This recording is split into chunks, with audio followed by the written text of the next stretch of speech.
What's up, guys? It's your boy IzzyDGamer here, once again bringing you another episode of The Last of Us Part 2 discussion with Cheria White. And that's right, today we're going to be getting into mostly Abby's section.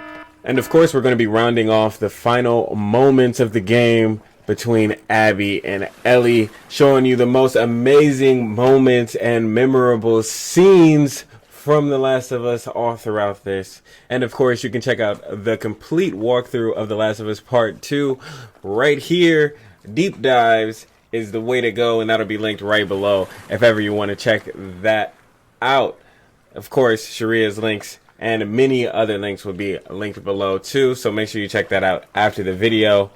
Once again, make sure you review it. Let me know how I did in terms of editing, in terms of communication, things like that. And yeah, we can enjoy this crap, man. Yeah, let's do it. Frick it.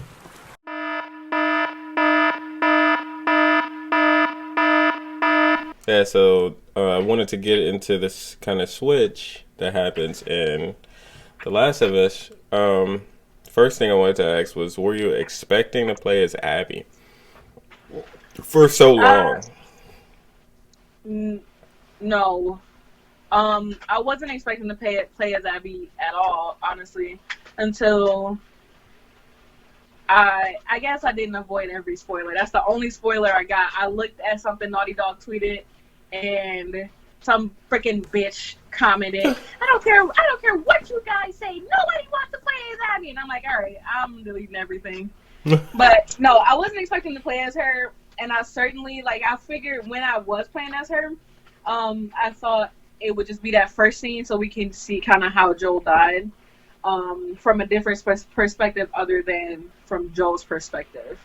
I wasn't expecting it to be so involved, though, later on. Yeah. So, big shouts to Laura Bailey, who also plays my favorite character, Nadine Ross, on Uncharted 4, Thief's End, and Lost Legacy.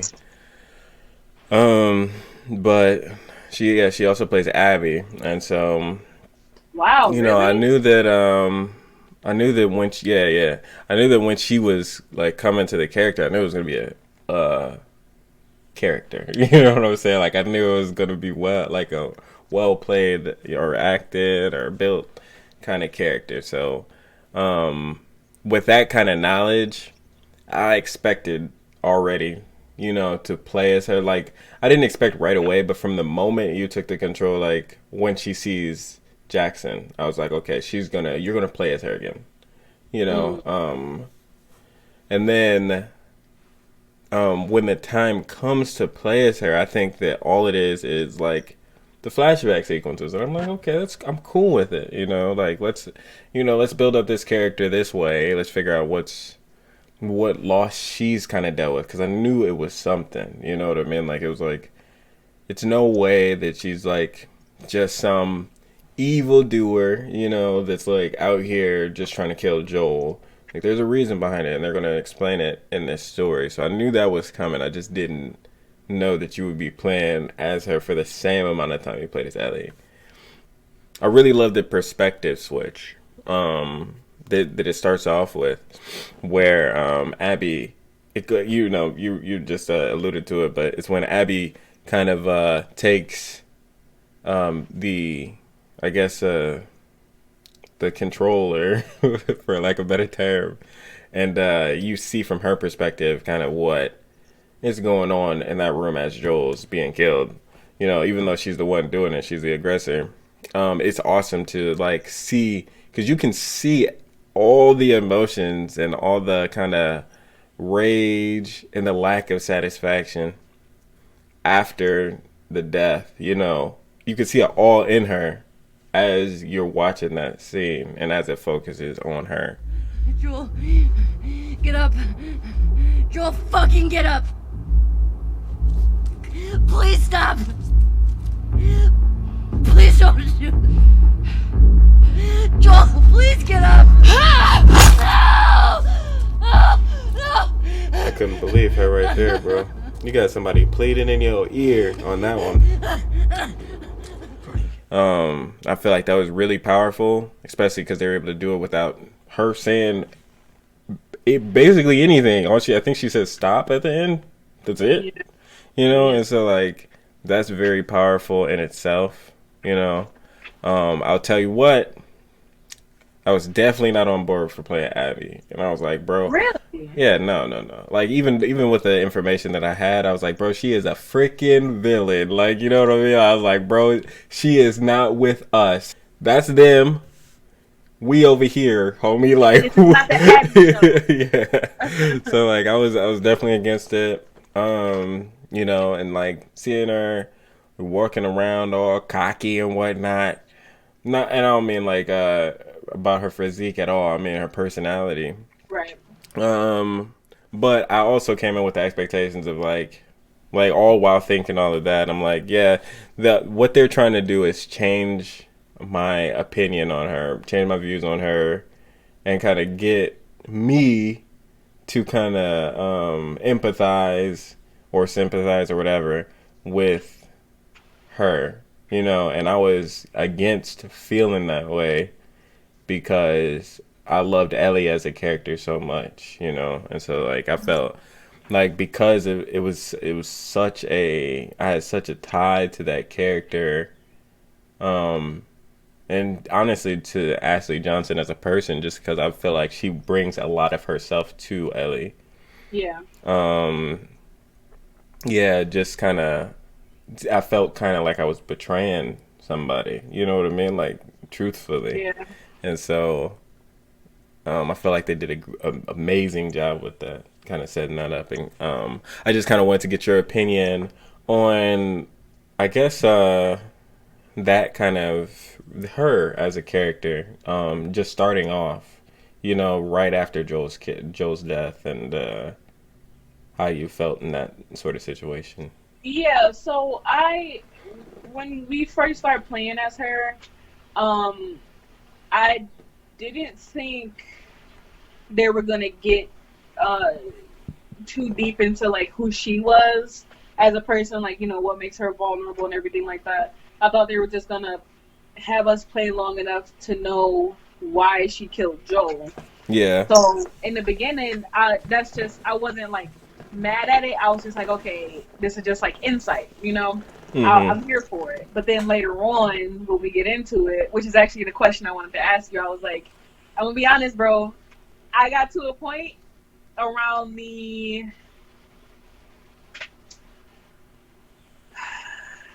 I want to say it was right before the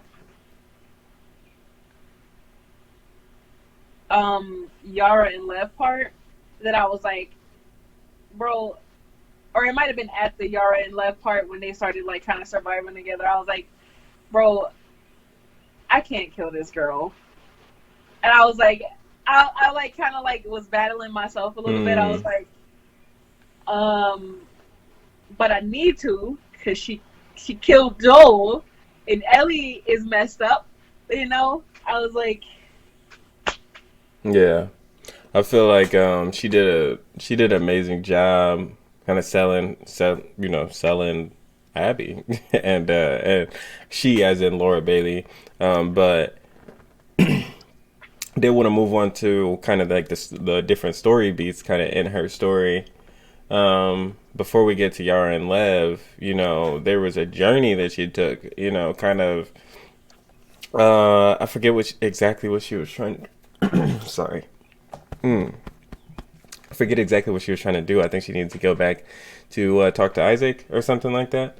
And okay, you know, the entire time, you know, you're on this journey with kind of different people. And Manny, I believe is his name, the Neil Druckmann lookalike. You know what I'm talking about? huh? I guess now that you mention it, a little bit. Yeah. And yeah, so Manny, his kind of journey, bro. I first off, I didn't realize even when he was the one that spit on Joe's body, Joe's corpse, right? And so like I'm like, you know, when Joe's dying, I'm like, F this guy. He's Yeah, for dying sure. first. For sure. It was like, frick this dude. Like, how do you disrespect somebody so much? And so, like just seeing him as a character and kind of like falling in love with his character, um, throughout the story, uh, was pretty wild for me. Um, like I didn't, like I said, I didn't know or I didn't remember that he was the one that spit on Ellie. I knew there was somebody in there that did, but I didn't know it was him. As I was falling in love with this guy, but What made you fall in love with him? he was just such a. I feel like he was such a positive kind of like lackadaisical, kind of like kind of happy-go-lucky kind of guy. You know what I mean? Like in this world, he was like, "Hey man, like let's be sarcastic about things. Let's like kind of make jokes, but I'm here for you. You know what I mean? Regardless, like if you need me, I'll be there like at all times." And so like when you bump into Manny on the boss fight, I don't really want to discuss just yet, but Yeah, I so. yeah, when you bump into Manny on the boss fight, and he's like, "Yo, like, where are you headed?" Like Isaac's looking for you, man. And he's like, "Oh yeah, man, I'll be back." And he's like, "All right," like, "Oh, you help me out with this. We go our separate ways." You know what I mean? And hopefully you come back to the camp. And I feel like that's like true friendship. You know what I mean? To be like, this is our boss, and he is terrifying. You know what I mean? But Mm-hmm. like, don't worry about any of that. Finish what you got to do. I trust you enough to make your way back here after you're done with what you got to do. Right. And it was like different situations like that that kind of made me like this guy. Um, along with like other characters, like they did a great job building these characters that when you're dealing with the blind rage from the original scene of seeing Joe die, you're just killing these people. You know what I mean? Like you're out there, you're like, bro, psh, he's out, boom, boom, boom, snipe, snipe, all of these guys down. You know what I'm saying? And then just to go back through and kind of put things in perspective for you, like, no, these are people, bro, and that's what you don't understand is like everybody is a person. Everybody kind of has their own life, and it's never all bad. You know what I mean? Like you look at these people and you're like, you want to hate them so bad, like because of what they did, but they do such a good job at showing you that it can be anybody, that kind of comes to these points, and it's up to you to decide what happens next. And I feel like that was such a well driven message throughout this game. Starting with, I feel like, the switch from Ellie to Abby and kind of going on her journey, because her journey, and something that I've like listened to, the writer Neil Druckmann and just a few other people that played the game kind of say is like it's so much bigger, than a revenge story. That's not what it is. It's still a love story, and like it's the same love story from the original, but what they do is they show you a different perspective, which is what happens. There's good sides and there's bad sides of love. You know what I mean? And like at the end, they give you a hint by showing you, yo, Joel is willing to lie for this love. Is that okay? And that's the question that they ask at the end of that.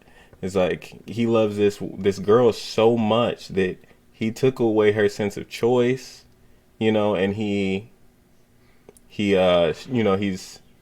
lying to her like yo, this is what happened. This is the truth. Leave it at that. And is that okay? And then it pushes it forward in this one, which is it okay to kill someone because they've hurt you and because they've took away your joy? Is it okay to find revenge in that? Does that now make it okay? And Of course, like the answer you learn kind of slowly but surely is no, it's not okay, and you deal with the effects of that. And the thing about the journey, you know, you can't you like this kind of it's a great way of kind of rounding off the journey without the same kind of basic tropes by because it both Ellie and Abby are on the same journey, you know. They're on the same journey just at different points. And so Abby's journey started when Joel killed her dad. You know what I mean? And so, you know, I like to think that the reason that she is so jacked is because after her father died, that was it for her. It was all about revenge. It was like, yo, I'm looking for Joel. I have to make sure that I'm ready, you know, Right. to take this guy on. And that's why it's so powerful when she, the scene between her and Owen, you know, where he's like, yo, can you just stay at the aquarium with me just for this night? What can I do? Let's go back. We can still make training.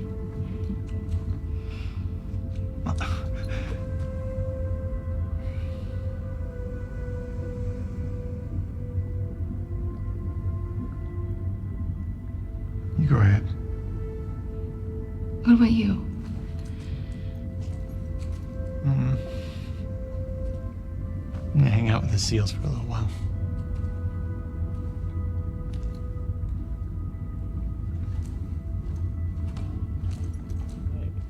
She's like, no, Yeah. no, I have to go to training. And it's like, there's so much in that one scene because it's such a powerful way of saying, like, no matter what, this is it for me. This is all I have, is this revenge. And you see both characters throughout the story lose everything because of this blind revenge that they're on the hunt for, you know? Yeah. So me personally, like those were the things that kind of brought me closer to Abby. And that's before getting into the 11 Yara stuff. So, what about you? Kind of like, what are you, before 11 Yara, was there anything that kind of stood out to you? Stood out like how? I mean, I will say, obviously, Abby, I was about to call her freaking Yara. Abby's buff, obviously. It's not like you cannot see that. Yeah. But I will say I really appreciate that because I feel like, unrelated to the story, sorry. I don't know if that's what you were looking for specifically, but I really appreciate the inclusivity in this game because it's not, they do a lot of inclusivity about sexuality and like gender, but I appreciate like the body side of it because me and my mom got into it a little bit about Abby being buff because she kept saying stuff like she's built like a dude, blah blah blah, and I'm like, the whole time I'm like, I would love to have arms like Abby, bro. Do you know how many people you can strangle with them biceps, So you bro? got issues. You trying to strangle? Why are you But trying to strangle people? I know that people, if they don't look like how they're supposed to look or, you know, whatever, they do get kind of crapped on a lot, and that you don't see a lot of their types in anywhere. Like when you're talking about representation, they don't really get represented a lot. You know, there are buff women, there are weak men, there are people with disabilities, like Yara not having an arm. Later on, Ellie and her disability. I just like the little things, and it's not like, I really appreciate the way Naughty Dog kind of brings these things up, but it's not what the game is about, you know? Mm-hmm.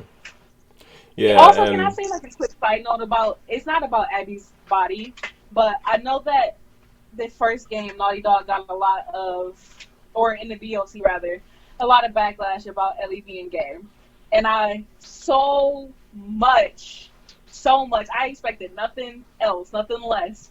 Appreciate Naughty Dog not being like, all right, y'all don't like her because she gay, we not gonna break up her sexuality ever again. They were like, actually, she's super gay in this one. I appreciate that so much. I think it's like so powerful for to just have representation of all sorts. Yeah, I gotta say, with that being said, I am kind of disappointed there's not too much black representation in this game. Yeah. But even though, you know, I guess we got Sam and Henry in the world, but I don't know. I just feel like they could have made somebody black, you know. Yeah, you had like Sam, Henry, Marlene, Isaac, and then Nora. And then Isaac I think that's it, right? but that's the thing. Like, I'm only focused on The Last of Us 2, so I'm not counting Sam and Henry. And you know, Isaac and Nora don't show up too often. You know what I mean? Like, they kind of die. Yeah, and they both die, and they're just kind of characters, you know, like I didn't feel any sort of connection to Nora, although like, yeah, she does sneak Abby through the health kind of center and almost get you killed by this crazy flipping Resident Evil zombie monster. Bro, it's man, cool. That thing was gross. His name is Big Nasty though. Yeah, it's cool though. But yeah, I'm kind of disappointed in that. But with that being said, like, aside from that, I feel like they do, like you said, an amazing job. Like I've told you before, in terms of like story making, I love when characters they have different body types. You know what I mean? Like, it's not just muscular characters, it's not just skinny characters, but it's all types of characters throughout. And so the inclusion of Abby is an awesome thing, and kind of like seeing the difference in that, like, you know, like like the momentum kind of ability. I don't know if you were getting into the abilities that you can unlock, but for Abby, there's a momentum ability where you can insta kill. You can just go on a freaking rampage of insta kills and just bow. You're just punching people just like freaking like crazy. And I was like, bro, I'm all for it. Let's go. Let's freaking go. Yeah. And in terms of like, you know, like you said, Yara kind of losing her arm, awesome form of representation. And I feel like they kind of did the perfect, not just gay story or LGBTQ lesbian story, but just the best love story in general, because it's not about the love, but it is, in a sense. So you know what I'm saying? Like, it's there, but but it comes so natural to the world that you know, like, you see it and it's just cool. You know what I mean? And like, that's what I've wanted that for so long, in terms of like just storytelling in general. And that goes for, you know, like love stories between men and women too. Is like, that should not be the crux of this story. You know what I mean? Like, they don't need to save them. They don't need to protect them. They can be in love with people. That's fine. But, you know, just like don't make that the source of like everything. And I love the fact that they're gay and people are fine with it, and that's it. You know what I mean? Like, they, you know, like, they love each other. It's obvious, you know, and you can see it throughout the story. But there's other stuff going on, you know what I mean? There's never a point where, you know, Dina's running with Ellie and she's like, oh, Ellie, I love you so much. Let's stop. You know, let's completely stop running away from this thing trying to kill us. Let's make out for a couple hours. How about that? Yeah. You know, like, and I love the fact that it's just very natural. Yeah, I love the fact it's so natural, and it's just like that. I wish we had more of that in storytelling, because that, for me, that's the perfect way to do it. You mind if I bring up some other representation stuff? Sorry. Yeah, you can. But before you bring up anything about Lev and Yara, I do want to get to that point. Yeah. It wasn't that. Okay. It's about Dina. I really appreciate, I guess first I'll say,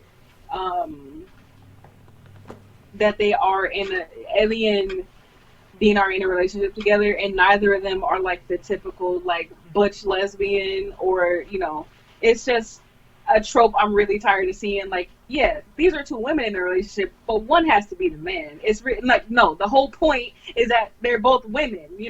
But also, I really appreciate that Dina's not gay; she's bi, because as a bi person, you so many times in like the real world you get really just hated on both sides, because like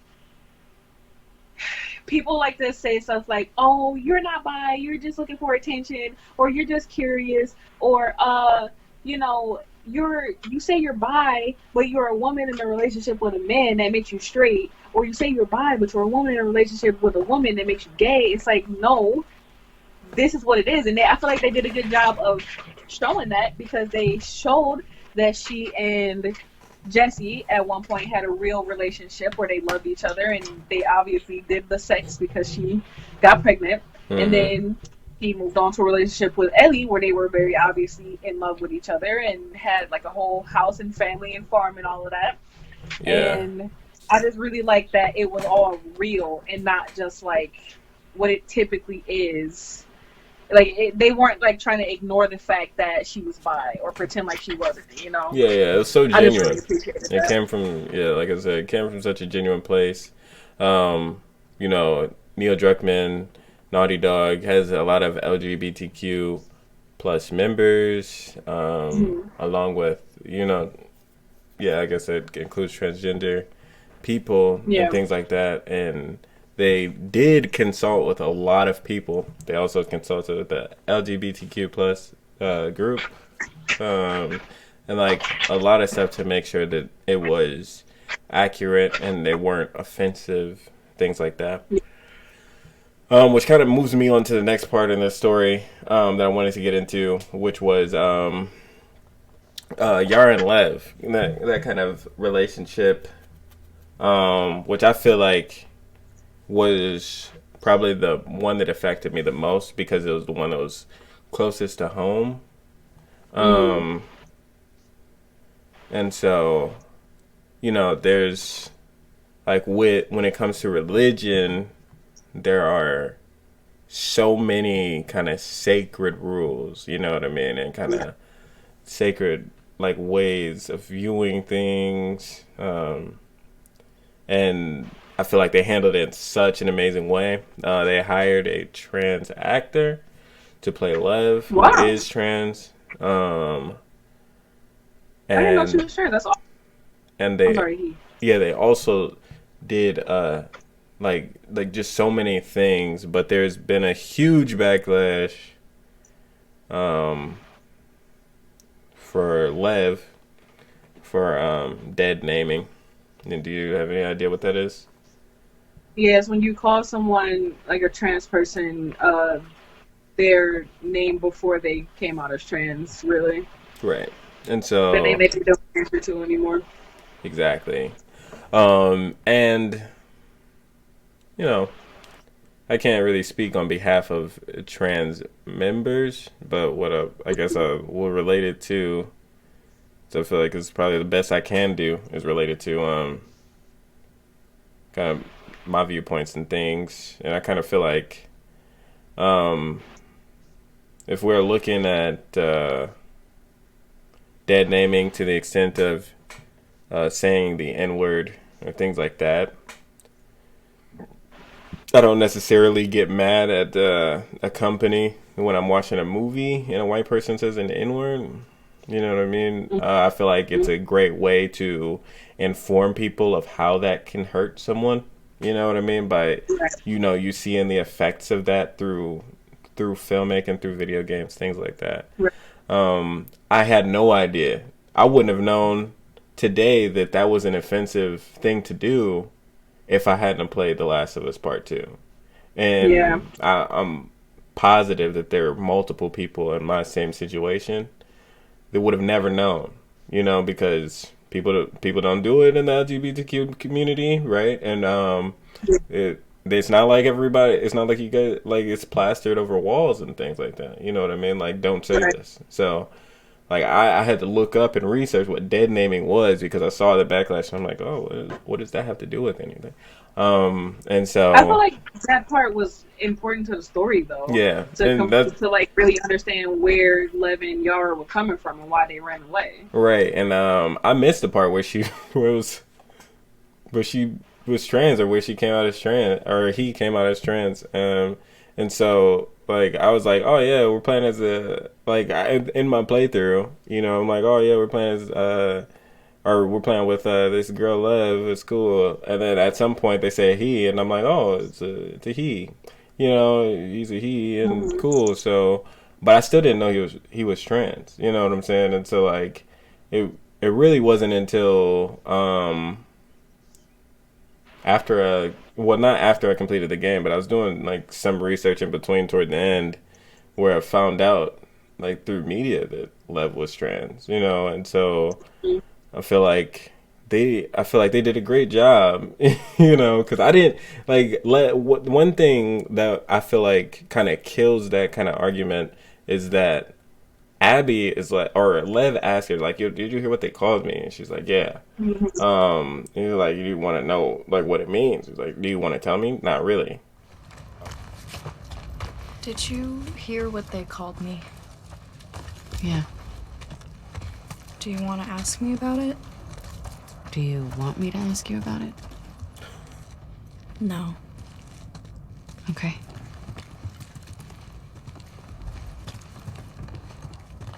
Let me know. You know, I feel like that's the perfect way, and I feel like as long as you kind of come through with a message, you know, to people, which right in that moment I feel like was to respect others' boundaries, you know, not to pressure people into like telling you information that you don't want, you're not ready to give, you're not ready to talk about. And you know, just kind of like to treat sensitive information sensitively, you know what I mean? Like, Yeah. and to just be respectful. like, yeah, right, be respectful in that sense. So yeah, I definitely wanted to clear the air about that before we get into the whole like Lev and Yara situation. But how'd you feel about Abby, Lev, and Yara kind of going through that? I felt like it was intense and insightful because, you know, obviously they're on completely different sides. Like they're on not competing teams, but they want to kill each other, or at least, you know, their groups want to kill each other. And then they have to kind of depend on each other to survive getting out of the Seraphite hideout or whatever you want to call it. So they kind of didn't really grow close together, but they kind of had the shared bond of not wanting to die and by Seraphite, which I thought was really cool. About the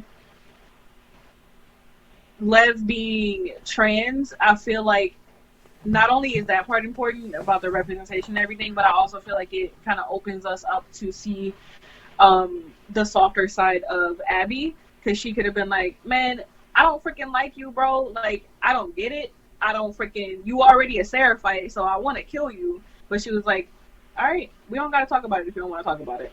But she also didn't, you know, misgender Lev, like on purpose to be a douchebag. She didn't dead name her, any of that. So I felt like it was important for us to see so that we can kind of see that side of Abby. Yeah, and I also think it was important, you know, that the person that dead named her was the person that dead named her, because you don't, I know like a lot of people might not experience the kind of hatred within religion. But when it comes to things like that, and I felt like that's what was so genuine about it, was that there are people within religions that do view those things that way, you know what I mean? And kind of like they don't care about your feelings. They no longer see you as a human, like in a sense. And so Just like, calling him an abomination and a right, disgrace. It was so hard to exactly. watch, bro.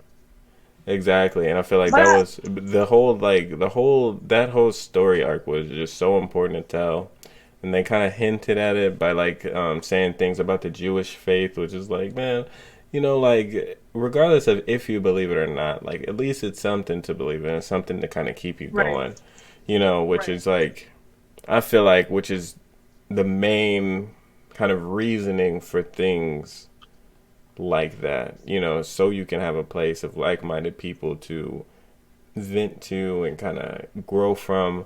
But there are bad sides. There are bad sides, and I feel like to go off on another tangent, like there are bad sides to everything. You know what I mean? And so like right, some people misconstrued messages, or right. some people don't see, and like that's something that Lev kind of alluded to was like, yo, she is not the problem. You know what I mean? This kind of savior that we kind of worship is not the issue.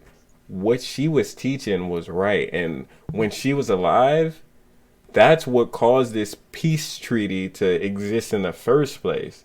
And like that's what made all of this stuff happen. And when she died, that's when people started using her messaging for personal gain and and that was so important because it happens.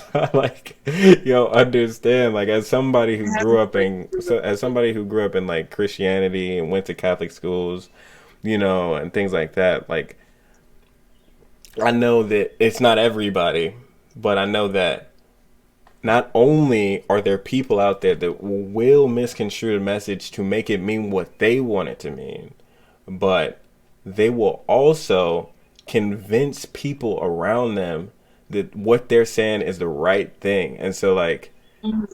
the fact that they kind of dove into that kind of head first was really um, crazy to me. I feel like they're definitely making a statement, and a hard statement to make at that, because it's so easy to get ripped apart when you're Right.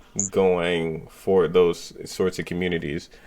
Um, but yeah, I'm glad that they told it, and that's kind of Yeah, I want to say as a person who I experienced like a few different religions growing up because my parents are both of different religions, and then I, also went to a Catholic school and had other friends that were a part of other religions.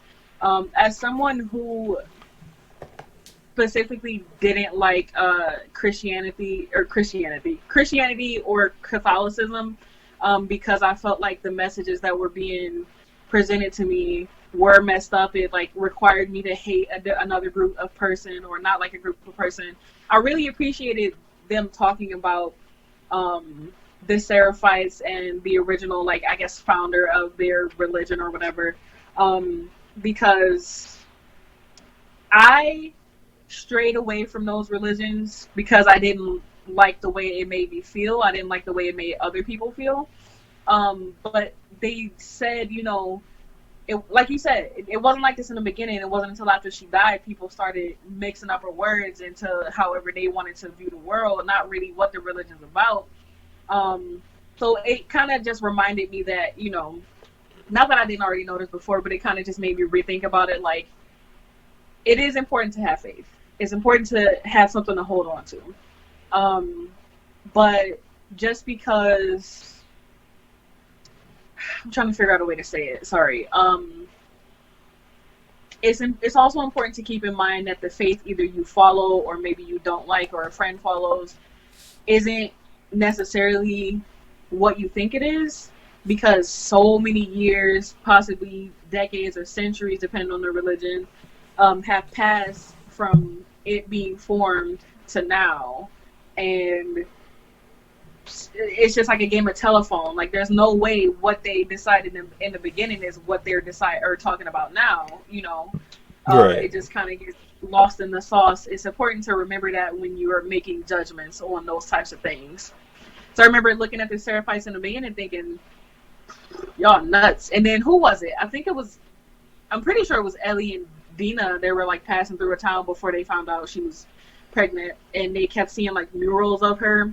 and they were like, "Ah, you crazy bitch!" Like they just assumed that she was crazy because her followers were crazy, but that's not what it was. It was just that after she died, people were like, "All right, new religion, new rules." Yeah. So it's an important message to keep in mind, is what I was getting at. Yeah, it's easy to kind of not see that, you know, and that's why it's like so important to, you know, kind of keep people within your circle that view things differently, so that you can have a sense of perspective of the world, Right. you know, because, you know, like this game, I feel like tells you in spades, you know, everyone comes from a different walk of life, and Right.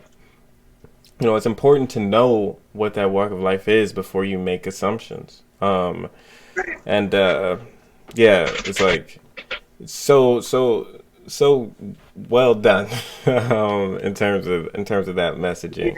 To But speak, sorry, to speak on that, I really love how they made Abby and Lev kind of learn from each other throughout, because I felt like, especially in the scene where where Abby had the opportunity to, I don't know if you want to talk about it yet, but kill those two people, and then Lev stepped in and was like, "What the frick, bro?" yeah, I felt like at that point she has some sort of faith, whether if it, obviously it has something to do with Lev, but so basically she's learning something from Lev, and then Lev is learning from stuff from Abby, where, in the beginning Lev wasn't cussing.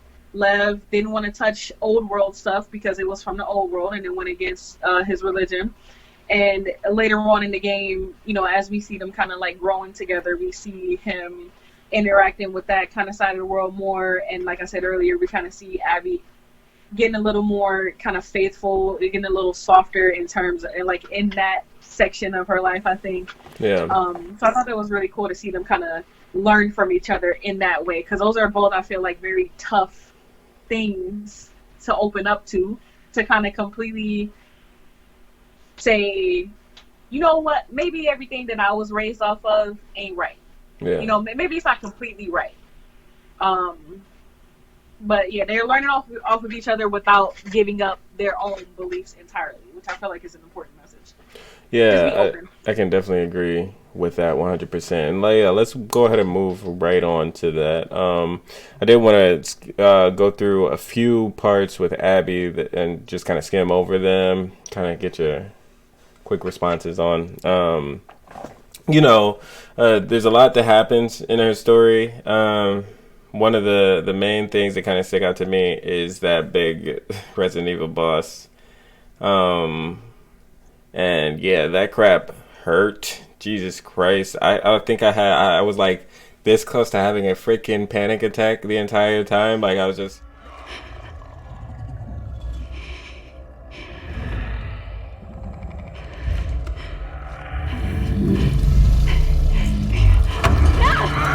what the frick is that?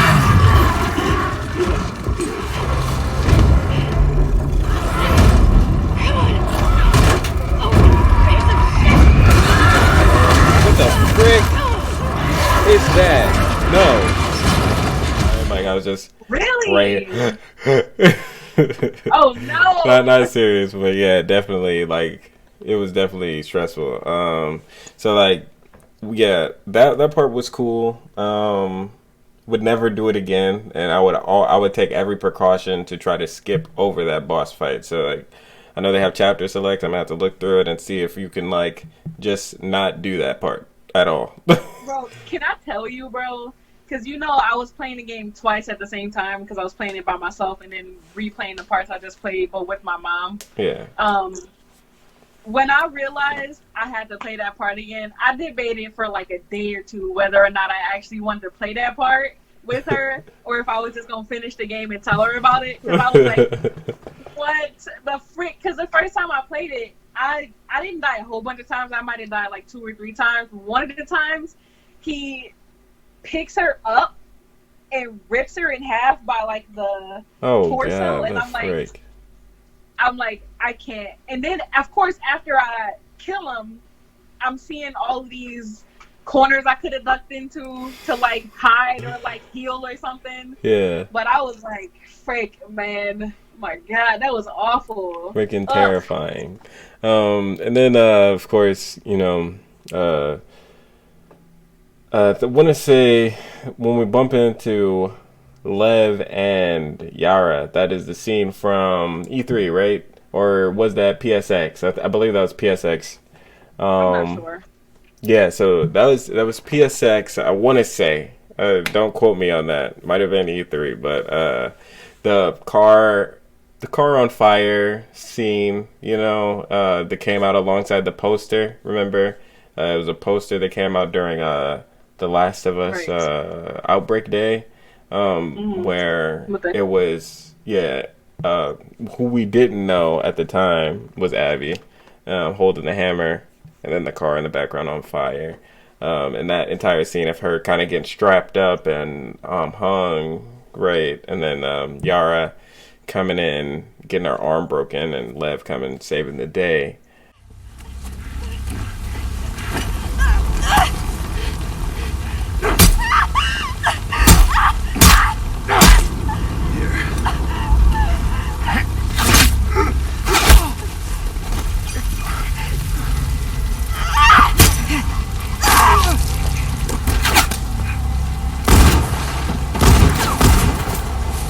Good dad, bro.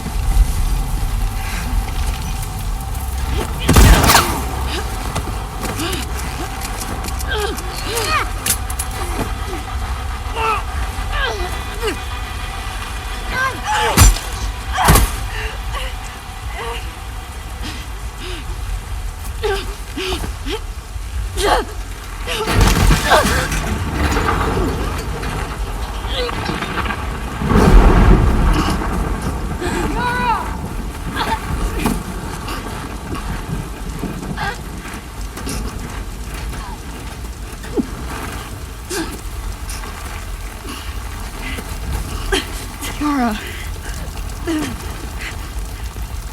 Demons are coming. I was stressed because I think that was only like the second encounter with the Seraphites I think that we had, and at the time I was very That wasn't a Seraphite sequence. That was a clicker sequence. And well, yeah, she got strung up by the Seraphites, and then right, yeah, Love killed. yeah. Well, that part I started out being stressed because we had just got captured by the freaking Oh, okay, Seraphites. okay, guys, you guys. And I like, you know, I hate playing games, which is why I still haven't finished any Outlast game or my Resident Evil 7 game. Mm-hmm. I hate being stalked, and they made it worse because they also whistle, and it's like, all right, cool, I'm so far away from them, and then he whistle, one of them whistle, and it's like, bro, you right behind me, oh my god. That was very stressful, but I had honestly a lot of fun running through the infected parts with a one-armed girl, a kid with a bow, and then me, all I got is a hammer and the occasional brick.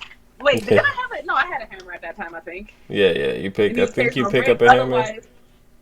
Otherwise, I'm just punching. I'm gonna tell you. Punching these clickers. I'm gonna tell you what, man. I was so glad because right before that, I did the momentum upgrade, and so like, dude, I didn't know that part was coming, but when it came, I was like, yeah, bro, let's bring it up. I was like, bro, let's freaking reload these arms. We're about to get it in, and so like I'm just pow, punching through everything, and then it's like it's time to run. I'm like, bro, we don't gotta run, bro. I got this, bro. You know, it was so fun. I love that freaking sequence. But yeah, I didn't like fighting that giant person at the end of that sequence though. Really? Yeah, and I died, bro. That was like the first time in the game that I had died in the by a human in that whole game. I was you texted so me mad. about that. Like, I still didn't even get it until you told me when I was on the second person that the key to freaking beating those people is dodging. Yeah. So I died like 30 times. Yeah. Were you ever able to get on the like auto dodge or whatever kind of thing for the accessibility features? No, I don't know how to do that. I don't know how to like download those. So No, I it's not didn't a even. download. You just go to options and it's all right there. In terms of, I think you just scroll down the gameplay. But Wait, are yeah, you talking so about the pre-order extras you get? no, Oh, okay. but yeah, so all the accessibility features are. It was something I wanted to get into. I was actually hoping that you mess around with those because I know like it would make it a lot easier for you. But yeah, so it's been proven, I guess, from somebody, I don't remember his name, Kevin the Blind Gamer or something like that, that you can actually play. Blind people can actually play this game.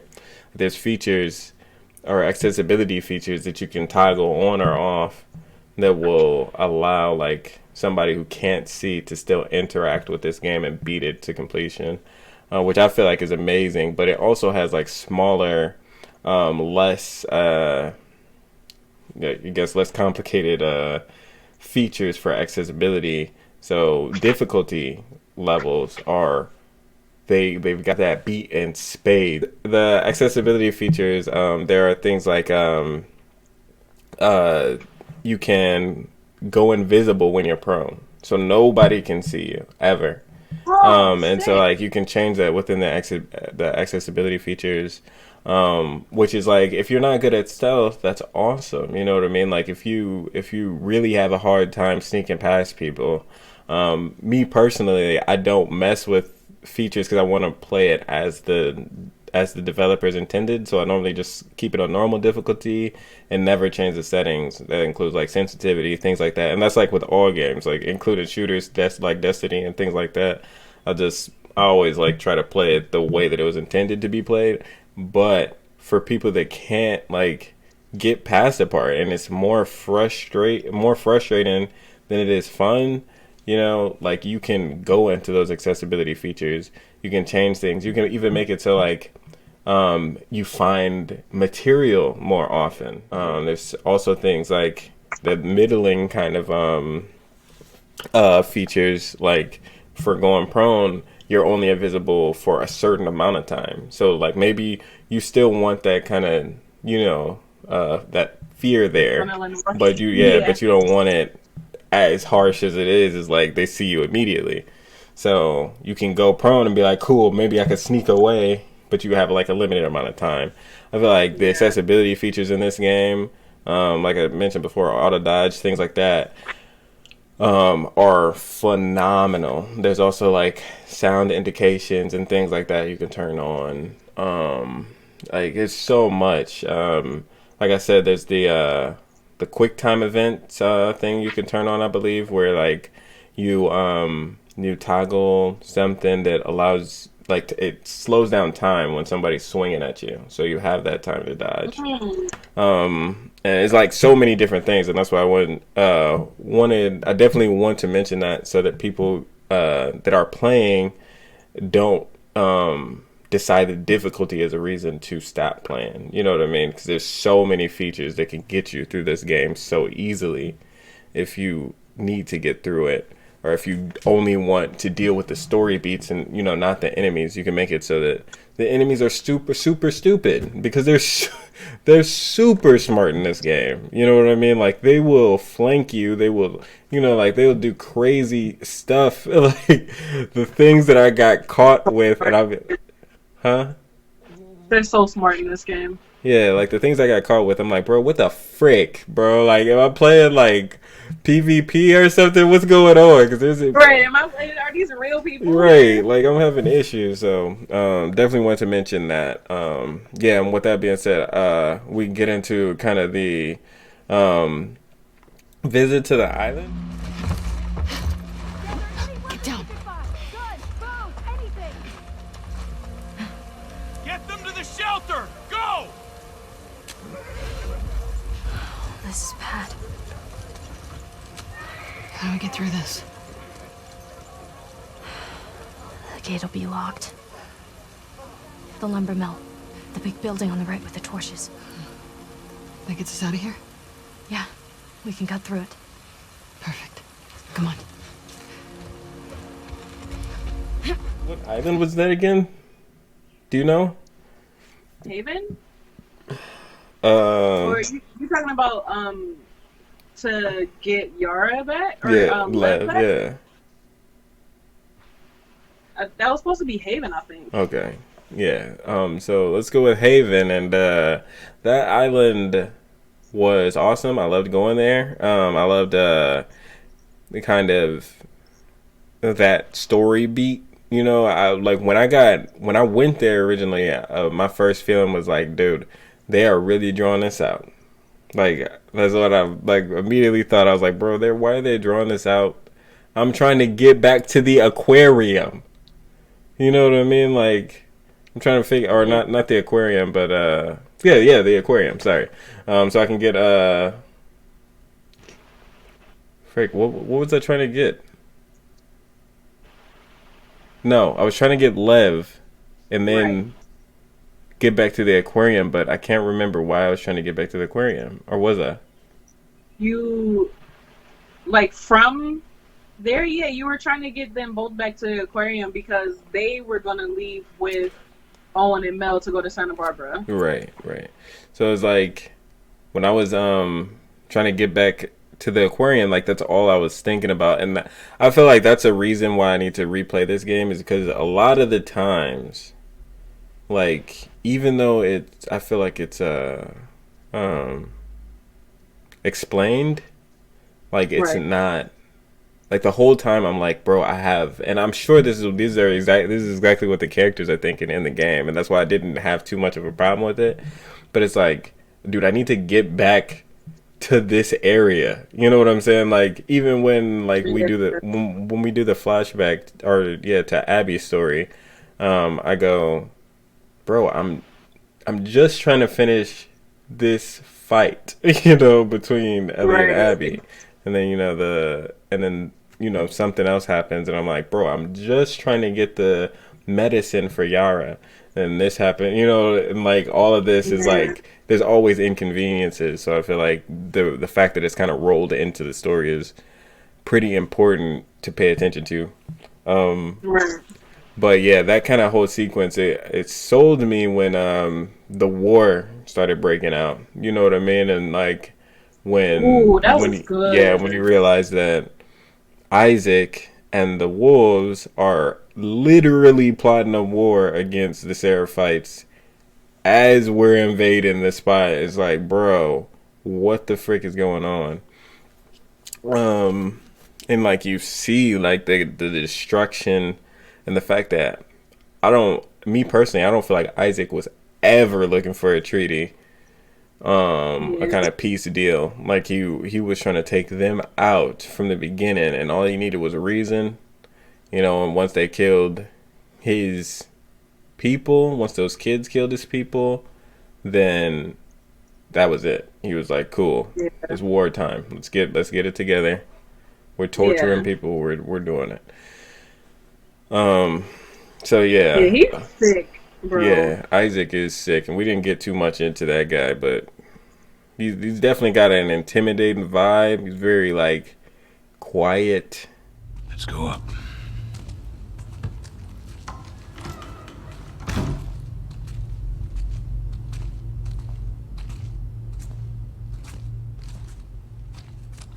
I heard you two ran into some trouble. No losses on our side, just some minor injuries. Can't say the same for them. Wish I was hearing more of that. Deadly. Controls a room, man. He definitely controls a room. But yeah, and I'm not sure if it's confirmed he's dead, but he definitely got shot. It's Abby. Stay back! Stand down.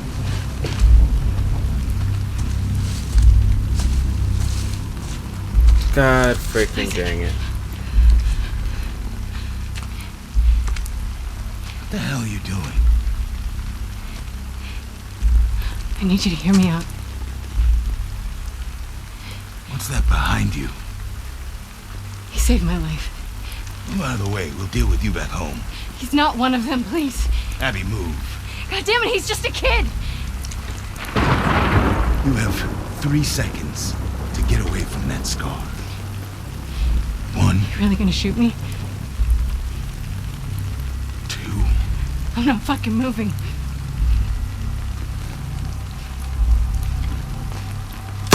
No! What the fuck?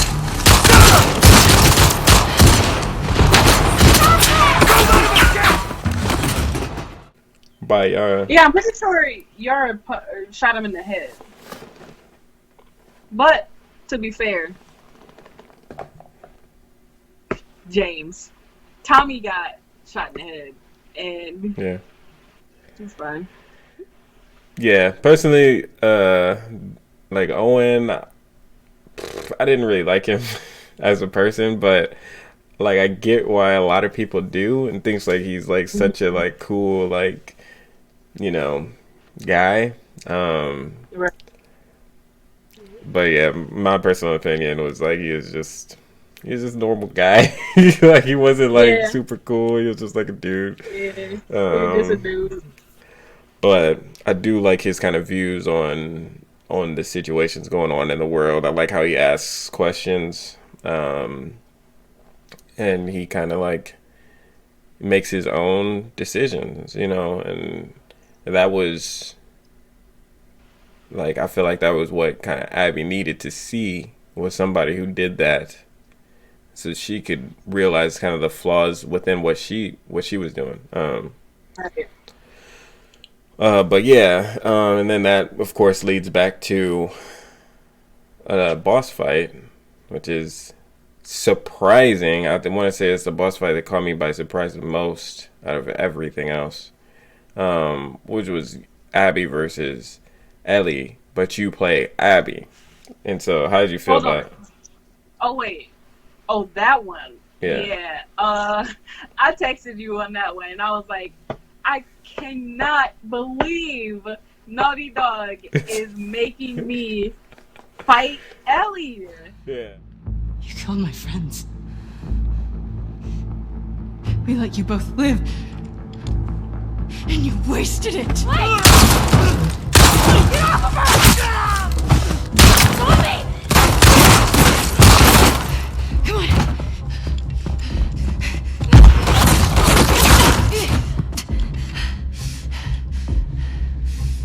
Stay here. These a-holes are Watch gonna the make exits, me don't kill let Ellie, and I'm about to. Don't you fucking run! Yeah, But I was I will say, upset. it was very cool to see Ellie strategize from that perspective, like as someone who she wants to kill. She Yeah. was like laying bombs, and then like Yes. if she like spots you. Like this didn't happen on the first time I played it like by myself. When I replayed it with my mom, like she got mad because she spotted me and she was like, "Fucking cut!" And I was like, "Ellie, what the frick?" So Yeah. I felt like it was very, very, very cool and terrifying. I'm glad we didn't have to do that with Joel instead of Ellie, because I probably would have just quit the game and watch somebody else do it. There's a lot of people wishing that.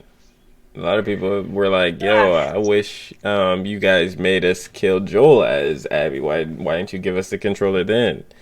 And I was like, "Bro, there were already people that quit just from the scene. If you had to actually press square on that, there would be people like, nah, returning this right away." And I feel like that's why they didn't do it. And because like it was so early on also, like I feel like that had a part to play, because they're trying to sell you on a story, get you invested before it's too late. And there were situations like that, and multiple more situations. This is where it starts though, where you have to do things, like you have to hit the button on things, and I don't want to do that. And so like there's a hesitation, and there's kind of a drawback, and it's like you have to kind of like I have to actively, and this is like I know like it kind of sounds weird for non-gamers, but I have to actively try to press the button, you know, and force myself to, when that is not something that normally happens when I'm playing games. Like, it just comes like it's a muscle memory type thing. 'Cause I've been playing games so long that, like, you know, I know, yeah, you see this button, you press it, you know, right away. And so, like, I felt like that was important, and there was reasoning behind that we're going to get into a bit later. Sorry. That actually kind of leads me into the question I wanted to ask you. How did you feel about? It's kind of another two-part question. You having the game forcing you to play as Abby and like see her vulnerable sides, but not only that, like kind of like have sympathy for that character, but not only that, you're forced to play against, try to kill the people that you fell in love with in the first game, like Tommy and Ellie. And that part was a cutscene, but you had to see him die. Joel, you know, how did you feel about the game forcing you to do that? Because that wasn't an option. You couldn't just skip that part.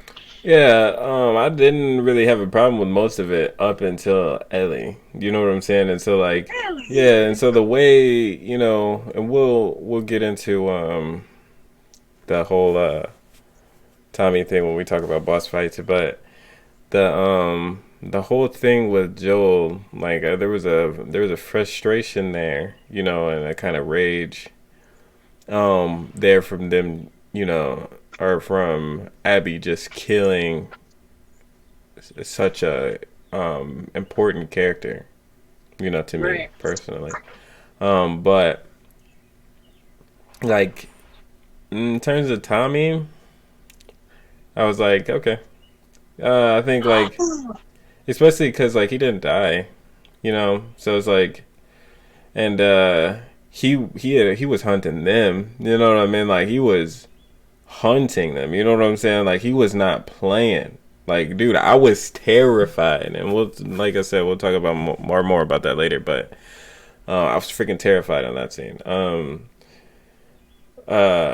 But yeah, next though, in terms of like the kind of main story beats, you know, after the whole Ellie kind of fight scene, you know, you think it's over, right? So Tommy gets shot in the freaking head. That's when I'm devastated. I'm like, what the frick is wrong with you, bro? Because, like, I just took this journey with you. I don't give a frick how upset you are your friends died, bro. You killed, you, like, that's like, I don't know. I see it, you see it. And so, like, you see exactly what's going on from both sides. And so it makes you go, dude, what the frick is wrong with you? Like, why are you doing this? Because you understand. But the thing that you're not understanding, if you like kind of come to this situation and like have issue with it, is that they don't understand. You know what I mean? They don't have both sides of the story. And so, like, that's why this is going on, is like, you didn't understand. You know what I'm saying? Like, when you were playing from Ellie's side, you were like, bro, this freaking chick needs to die. You know what I mean? And then, like, when you start playing from Abby's side, you're like, oh, okay, maybe she's not as bad. Maybe she doesn't need to die. You know what I mean? And then, like, when you get to this situation, all you can think is, Jesus Christ, bro, what is wrong with you guys? You know what I'm saying? Like, get it together. And so, like, when Abby, like, after journeying with her and Abby shoots Tommy, I'm like, Jesus, all right, now you need to die again. Frick you. Like, you didn't learn your lesson. You need to die. Because your friends died because you tried to seek revenge. That's why they died. And so, like, if you didn't seek revenge, and you were just like, bro, forget it, I'm gonna live where I'm at, then all those friends would have still been there. Y'all would have been living your life, getting, you know, kicking it, getting it together and stuff like that. But because, like, and y'all probably would have rebuilt the Fireflies way sooner. You know what I'm saying? Like, when it took so long. Yeah. And so, like, with all that kind of put into perspective for you, you're like, at least me, I couldn't feel anything but kind of like sorrow and kind of like this want, but this kind of helplessness, like, in terms of, trying to like stop this situation because you don't want Ellie to die. Like me personally, I could give a frick about Abby, and like that's not to say she wasn't a good character, but it was just like she wasn't the one that I cared about. You know what I mean? Like she's a great character development and all of that stuff. But Ellie was like, you know, she is the main character, you know, and regardless of how they try to push it, or how they try to push you toward Abby, you care more about Ellie because you journeyed with her longer. And so, like, kind of dealing with that, I was like, oh, you know, I'm all over the place at this point. But before we kind of go into like the last little pieces of the story, how'd you feel kind of leading up to that kind of climactic second to last battle between Ellie? Hold on, I'm trying to. What was the second to last one? When Ellie gets beat up and Joel gets shot, or sorry, Tommy gets shot in the head. I also thought that was going to be the end, because of how everything happened, and she was just kind of left there, limp noodle, broken arm. I was like, all right, because she had finally faced Abby 1-on-1, got beat, put up a good fight, but she got whooped, you know. And she has a pregnant girlfriend who's the father is dead.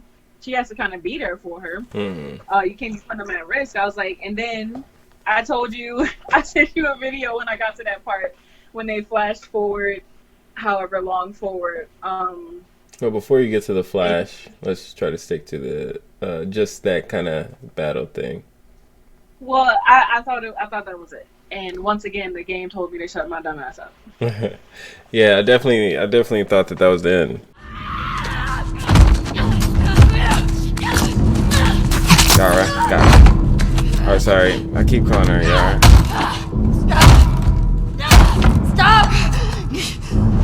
She had nothing to do with this. She's pregnant. Good.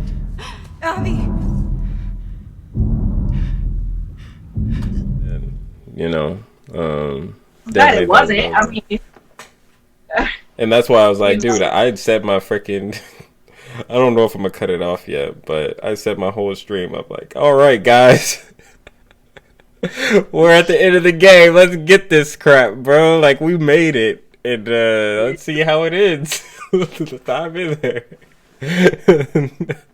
Before you know it, it's like, there's more to go. But yeah, sorry about that. Yeah, let me know what happens after that fight. If you can, describe that part for me. The flash forward? Yeah, the flash forward, kind of just leading up to, I guess, leaving again. Yeah. Yeah. So you flash forward. I'm assuming that it's like a year and a half, maybe less, just because the size of the baby, and you know, Dina has the baby. Ellie and Dina are living alone away from Jackson. I don't know how far, I don't know where they live in, but they got their whole life set up. You know, they got the baby, they got a little farm with a bunch of sheep. They got way too many sheep, but they live in, you know. Yeah. I will say, when I got to that part is when I sent you that video when I was like, bro, I think this is a dream, and I'm about to sit here and watch this great, amazing, beautiful view with Ellie and JJ, the baby, for like however long I can. Because I think if I hit this circle button, it's going to wake Ellie up, and she's still going to be in that theater bleeding to death. Yeah. And I don't want to do that right now. But it wasn't a dream. That was their actual life. Yeah, and I thought it was amazing. Did you turn on the music at all? On the record player? Yeah. Okay. Yeah, so I thought that kind of, that would have been a perfect ending. You know what I'm saying? Like, if this was Uncharted, it probably would have ended right there. And so, like, that's why I was like, I was so for it, but I knew it wasn't over. And on top of that, I still thought Ellie was going to die. So I'm like, bro, dude, I'm tripping at this point because I know it's the end of the game, and so let me tell you how I thought I spoiled myself. Like I looked up on YouTube. I'm looking up The Last of Us Ellie's song, which is The Valley of the Death that I put in the intros, right? And I was looking up the song for the intro deep dive, so I'm like, okay, yeah, and it says I type in Ellie, and it says Ellie dies. The Last of Us Part 2, Ellie dies. And I'm like, frick! Oh no! Oh, Why did I do that? Oh, I was like, oh no! I was like, bro, it happens. It happens. My worst fear, it happens. So like when from that point, and that was like literally, I think I had only played. I didn't even reach Joel's death at that point. You know what I'm saying? So it was like I was pretty early on when I was spoiled. So the entire game, I'm thinking, Ellie dies. When does Ellie die? When did Ellie die? Right. So like at this point, like I'm at my freaking wit's end on Ellie's death, and I'm like, bro, she is about to get freaking sniped through a window, bro. Like, are they really about to kill her this way? And so like I'm thinking like she's got the freaking baby in her hand. She's gonna die with a flippin' baby. Like I'm tripping like out on everything. So when we sit on the tractor, I'm like, oh no. Get in the house. Get in the house, Ellie. I was like, why are you in the tractor, bro? Somebody is going to snipe you. You're about to die, bro. And so like literally the whole time she's in this area, I'm not even thinking about how nice the area looks. I'm thinking, bro, she is about to die at any point. And so when the horse is there, like, you know, when it kind of jumps forward a little bit and the horse is there, and she like, you can walk up to it and be like, oh, whose horse is this? And I'm like, bro, don't go in the house. Oh, you don't know? You don't know whose horse that is? Don't. Oh no. I was like, don't go in the house, bro. He's got a gun on that horse, bro. He's about to kill somebody. You know what I'm saying? And like they did this so purposefully, you know what I mean? Like it was done on purpose to make you think the entire time that she was gonna die, but for deeper meanings than just kind of throwing you astray from the story, you know? Because what they do such a good job of in this game specifically is putting you in the mindset of the people you're playing as, and that is the mindset that Ellie has this entire time. And like I felt like that was like a complete revelation for me when I realized that, was that it wasn't anything other than her fears that made her go back out and look for Abby, because she was thinking at literally any point Abby can change her mind and be like, yo, why am I letting her live? Like, she can come after me at any point. She can be thinking the same thing that I'm thinking, which is at any point this chick can just come up and try to kill me. And so that's why she had the post-traumatic stress disorder, like flashes and things like that, is because she knows that this woman is still out there somewhere. And she can be. There's a possibility that she's plotting to kill me right here, as I'm letting my guard down with this kid and, you know, my girl Dina and all this stuff, and I'm like loving the freaking lavish luxury of surviving this. Like, she can be trying to kill me, and so I thought that was so important, and the fact that they had kind of made me or brought me into that kind of way of thinking just through gameplay, I thought was such a good thing, you know, in terms of development, such a like great movement forward. Yeah, I think that's an interesting perspective, because I didn't think of her thinking that Abby was going to come get her at some point, or that she could come get her at any point. I was thinking of it as we left this unfinished, basically. Like, I set out to kill you, and I still haven't done it. And I know that Joel would have went hard for me if you know, somebody killed me. But I'm here living it up with my girl and my baby. You know. Yeah. That's how I saw it. Like, there was some form of like guilt there, like you said earlier, the obligation to complete this task. You know, see it through. That's how I saw it. Yeah, and that kind of brings me. I wanted to definitely give the credit from that kind of thought process to Ashley Johnson, because I did watch an interview recently of a spoiler cast that she was on, along with Neil Druckmann and Troy Baker.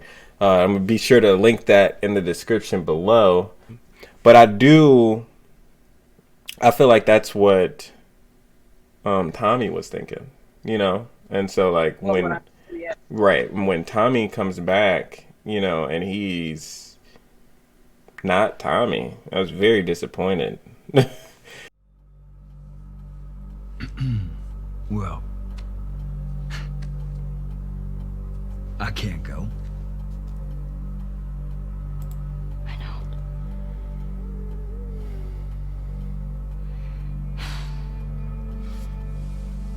Come on, bro. Don't. All right. That's it.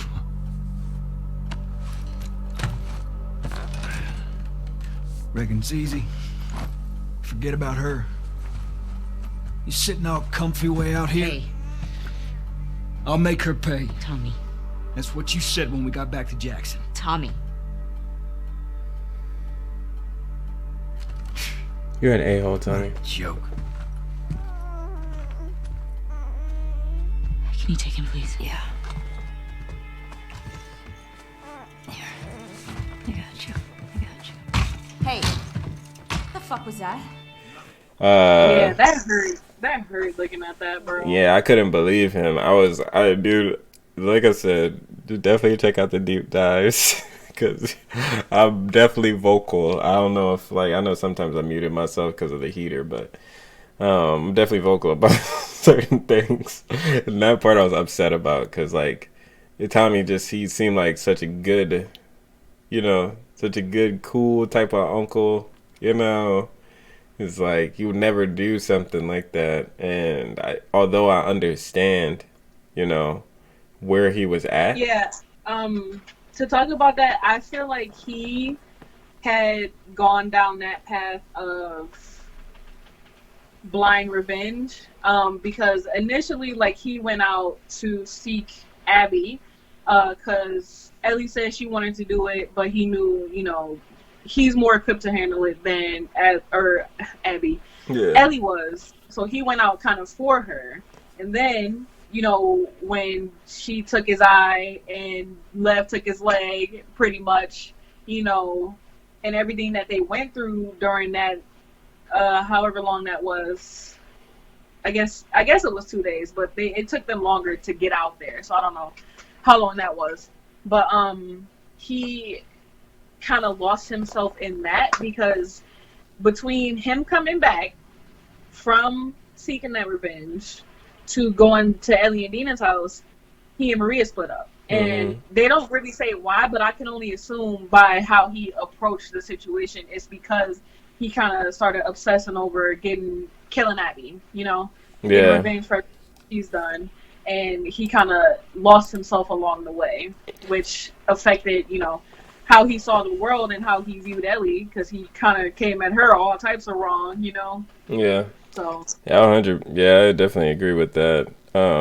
Yeah, he was gone, and like I saw it too. You know, like I kind of made the kind of same connections, in that sense of like why he was in the situation that he was in and why he was acting the way he was acting. You know, he lost everything, and the only thing he had left to obsess over was Joel's killer, you know, and going after her, although he wasn't able to, you know. So he's like tracking her, and, you know, and he's like, you could tell he's obsessed, you know, over this thing. Right. Yeah, I thought that was impactful in a way. I was just so upset because I didn't want to see him kind of fall in that kind of That was sense. a hard one. That was a Yeah, hard one to see. I was I was like, like, I couldn't believe it. I was like, dude, what the frick, Tommy? yeah. I basically reacted the same way Dina reacted Yeah. when he came up and he left, and she was like, "You know what, Ellie? Can you hold the baby real quick? I gotta go cuss this man out." Yeah, like I'm freaking sad, but that was hard to watch. And then of course, Ellie, which you knew was coming. Like the moment Tommy came back, I knew she was going back in. I was like, frick me, bro. Hey.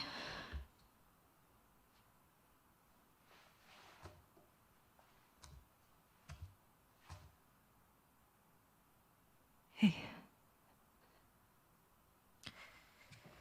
Man, it's been a while since he slept this long, huh? He had a day. Yeah. He's fine. Go back to bed. We'll talk about it in the morning, okay? I have to finish it.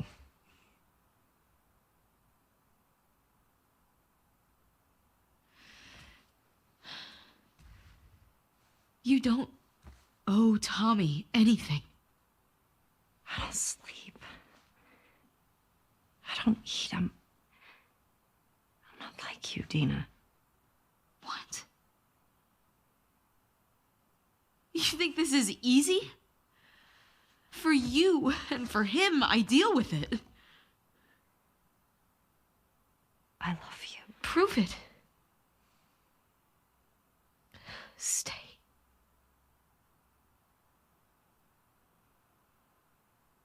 I can't. So what? I'm just supposed to sit here and wait for you? For God knows how long, just thinking you're fucking dead the entire time? I don't plan on dying. Yeah, well, neither did Jesse. Or Joel. What the frick is wrong with you? So the moment comes, she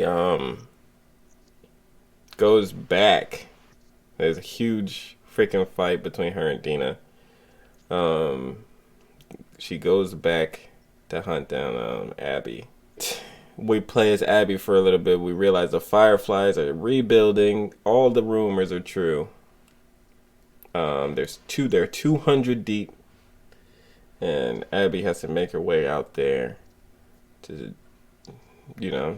start rebuilding the light. Illuminating the darkness and whatnot. So Actually, me and my mom. Wait, about the scene of her finding out that the Fireflies were actually regrouping. Please answer.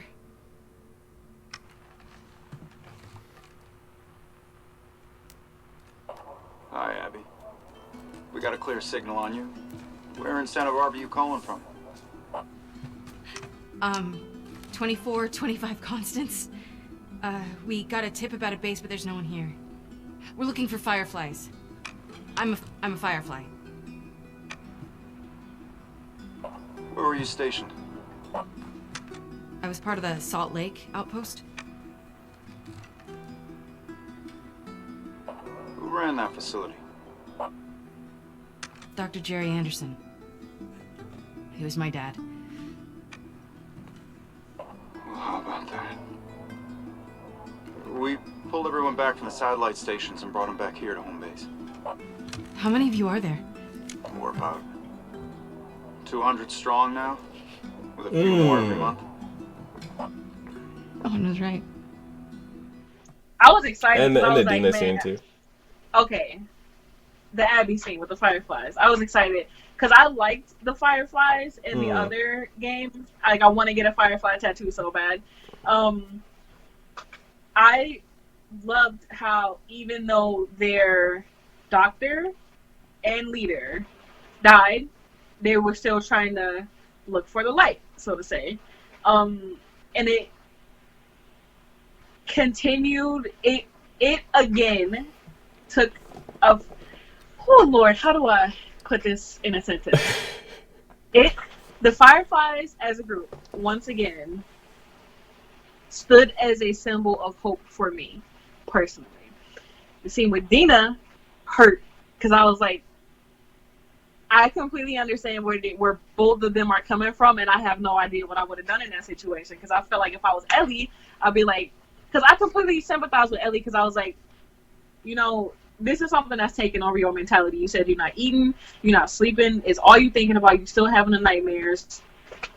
You know, you can't continue to live life like that. And if this is the way that's gonna allow you to kind of purge those feelings, I say go for it. But then on the Dina side, I'm like, I would not want to. Who knows how long she's going to be gone? You know, Ellie and Joel in the first game were on that adventure for a year. This game, I think, was like starting from the day Joel died. I think was like 3 years, maybe 2. Who knows how long I'm about to be out here thinking that you're dead, and not knowing, because if you died, you're not coming back. And even if you not died, maybe you got captured, you know, the way Abby did, and you're alive, and there's no way for me to help you because I don't know where you are.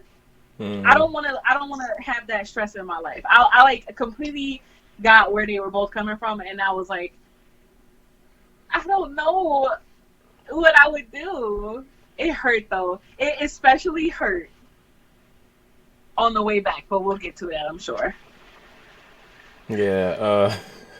Yeah. One thing that I'd say is, yeah, it definitely hurt. Seeing her go.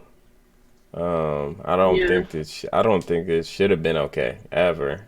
That, you know, like her seeking revenge was the wrong move, you know, and Dina was trying to tell her that the entire time, you know what I mean? Like, but she's not willing, and she wasn't in a place to see it, and that's the saddest part, and the most hurt, like, I guess the complexity of it all, like, comes with the fact that she never hit that point where she's like, you're right, I'm doing too much, like, I'm going too far, you know, like, you would think that when she killed the pregnant woman, you know, or Mel, you know, she'd be like, that's it, like, that's as far as I need to go. I'm obviously, like, you know, tearing myself apart by continuing this journey, you know, and the fact that it wasn't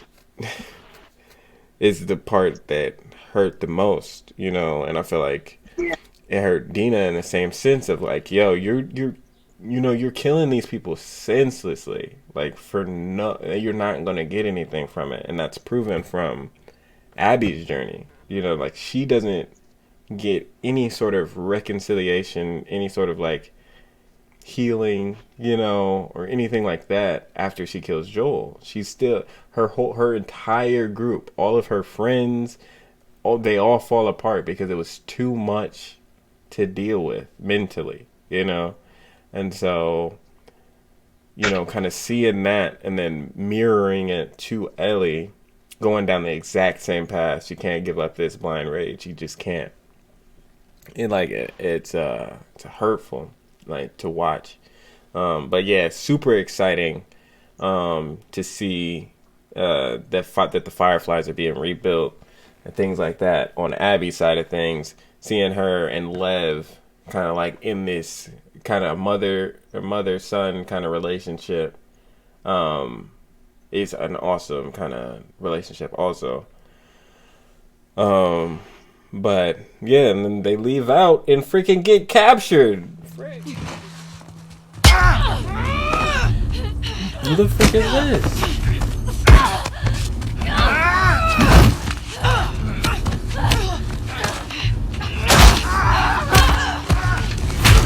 God damn, oh my god.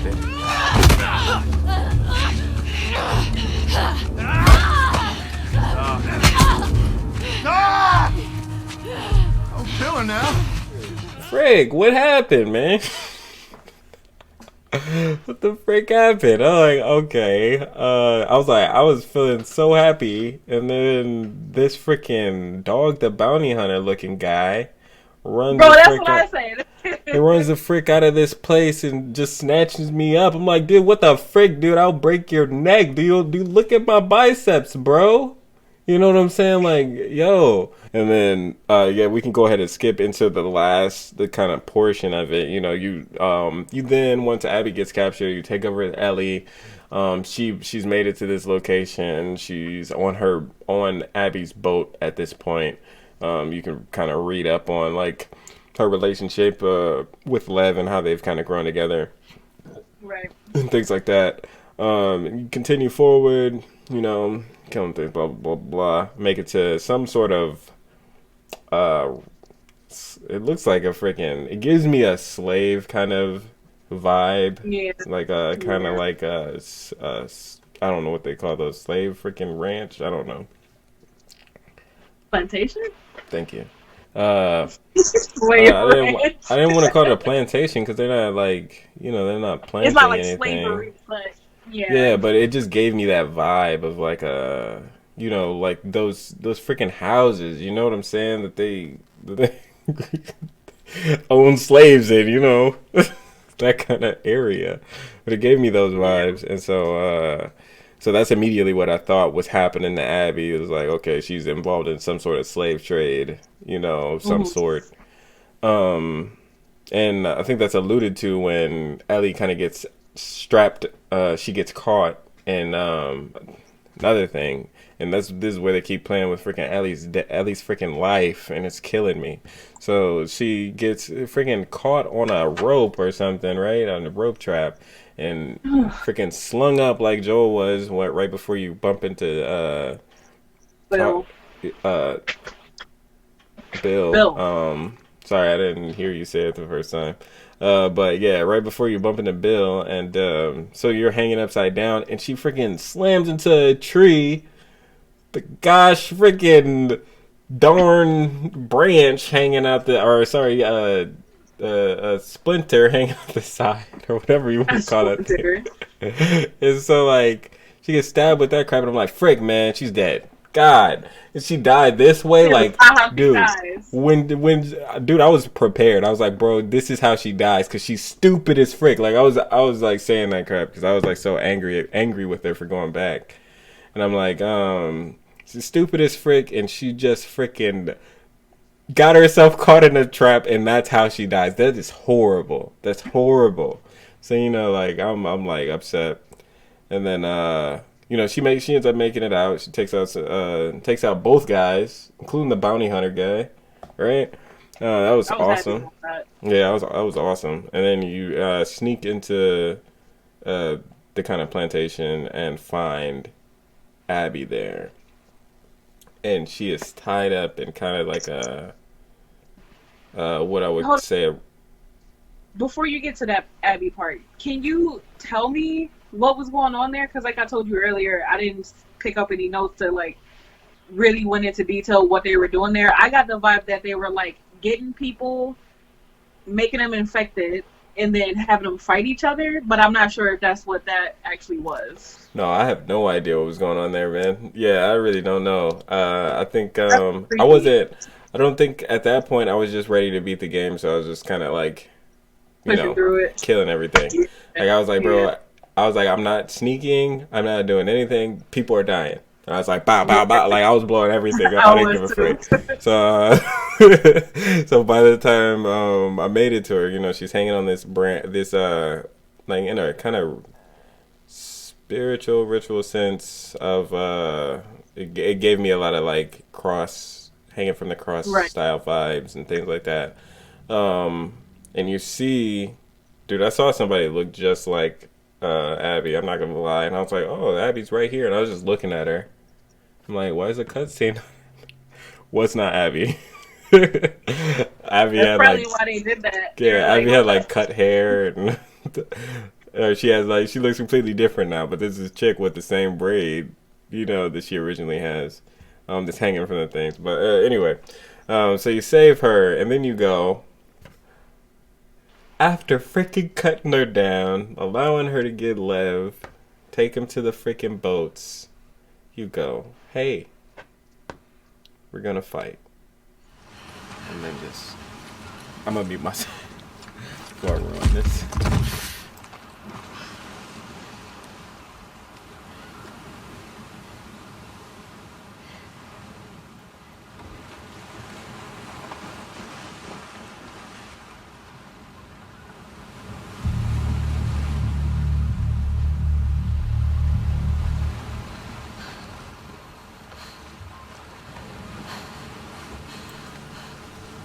Come on. I can't let you leave. And then the switch happens, and this is what kills me is, you know, of course Abby's done with the whole thing. She's like, nah, bro, I'm good. Let's go. Well, I'm bouncing. I'm not about to fight you, bro. You're right. Like, they just took me for months, bro. I'm done. You're right. Like, we've been doing this for too long. So, and so Ellie draws a knife on Lev. Boom. Bad guy. Right there. And it hurts to see. I don't know. I don't think she ever had an intention to hurt Lev. I just knew she would. That's what it would have taken for Abby to want to fight her. But regardless of her intentions, you don't threaten a child. And so that's what makes her a bad guy. It doesn't matter what she had planned afterward. If she ever intended to kill the kid or whatever, you should never draw a knife on a kid who has nothing to do with it, like Abby said. And it's like, yeah, sure, she made him a part of it, but she also stopped Lev also stopped Tommy from dying, you know, and Lev stopped you from dying. You have to remember that. It's like Lev is the one who spoke up when Abby was about to slit Tommy's throat. You know what I'm saying? It was like, no, yo, or sorry, slit Ellie's throat. Dina. Dina. Sorry, because she was pregnant. Sorry about that. A bunch of characters. Yeah. But yeah, he's about to slit Dina's throat, and she's like, "Yo, chill," you know, and ended up protecting all of them in that way. Because at that point, Abby realized that she was going too far. You know what I mean? That's when she made the switch, and she was like, "You're right. I'm done with this. Let's go." You know, and so, and it's funny because like, I feel like it's such a kind of serendipitous moment where, you know, because Abby allowed Ellie to live, Ellie was able to come and save her. You know, I also think it's such a big thing because moths are attracted to light. And because Ellie symbolizes the moth, Abby symbolizes the firefly, it's so kind of easy to kind of make that kind of connection of, you know, they're like, that's why, like, Ellie is always going to be drawn to Abby, you know, and kind of that kind of has implications for the future. But I feel like that's an important kind of message. And Are we going to talk about that? Yeah, I wanted to get a little bit into imagery, but before that, I did want to finish because there's a final battle. I'm not gonna lie, this entire final battle I was done with. I didn't even want to do it, you know. Me like neither, I was like, Jesus Christ, like what the frick is like the entire time, like, dude, what the frick is wrong with you, Ellie? Like, you've got serious issues. You need psychiatry and stuff. You need to talk these issues out, man. You got some stuff, you know. Yeah. But yeah, so like it's all of that going on. It's very passionate fight, drowning going on. But an important thing that happens is when Abby's getting drowned, she bites off Ellie's fingers, her 2 fingers.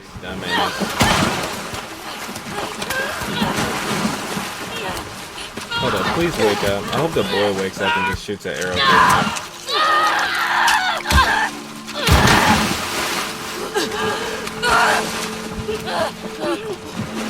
Shoot an arrow through her neck. Where is she at? And so, yeah, and after that, Ellie's continually drowning her before she gets a flash to Joel and decides that this should not end this way. Yeah, and I feel like I really was like, dude, I want to say definitely recorded myself, but I was like, yeah, Lev, wake the frick up and shoot Ellie. She needs to die. Put her the frick down. But I'm glad that that didn't happen, and I'm glad that like she realized far too late, but she did realize that she was on the wrong path, and that in itself is important, and enough to kind of make note on. But yeah, how did you feel about that whole final fight and ending, I guess, to The Last It was of Us? exhausting, and I didn't want to do it. And I had a feeling, and I'm glad they didn't do this. I had a feeling they were gonna make me alternate between who I was fighting as to like kill each other, and I'm like, I'm glad you didn't fucking do that, man, because I would have been so done with that game. Yeah. But it was sad because I thought they were gonna find her in a cage with the others, and Ellie was gonna be all beat up with her side all messed up and lost half her blood, and then Abby's gonna be there ripped as hell, just freaking waiting on her. Just punching And her. then I thought, okay. Then we walked up on her on the beach, and I was like, all right. Because what I thought was that they were making these people get infected and making them fight each other or whatever. Mhm. And I was like, there's no way Lev survived that. He's just a little boy, you know, a little freaking string bean. There's no way he survived that. I'm glad he did, though. When Abby cut him down off the pillar, I was like, that actually makes me feel so happy. Yeah. But then, you know, when they fought, I was like, Ellie, man, you gotta see. You have to see that this just ain't it, you know? Yeah. I know it hurts. It's hard. But it's just going to keep happening because now Ellie has Lev to take care of. And guess what? If you kill Abby, Lev's going to come back and just try to fight you. And it's just never going to end. It's never going to end. Yeah. You have to stop it now. It's not worth it. Yeah, you know? you gotta stop. There has to be somebody who says, yo, enough's enough. And that has to be, the other side has to be willing to listen after that. And so, like, I'm glad that it did end in a relatively good way without Ellie dying. Gotta say, me and my mom had a similar thought that they were gonna end up being friends or at least friendly because Ellie had time to think, all right, this was your dad, I get it, I'm also trying to avenge my dad, blah blah blah blah.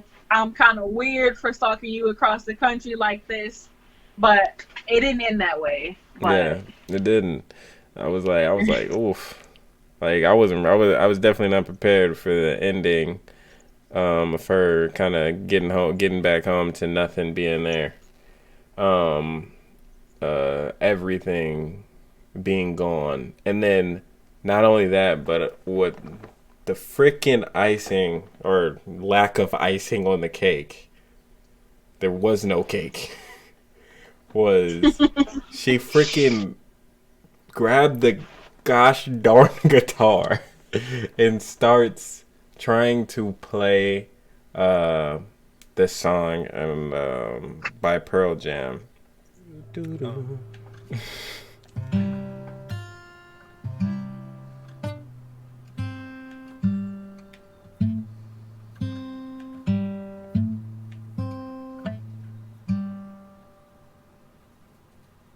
Go ahead.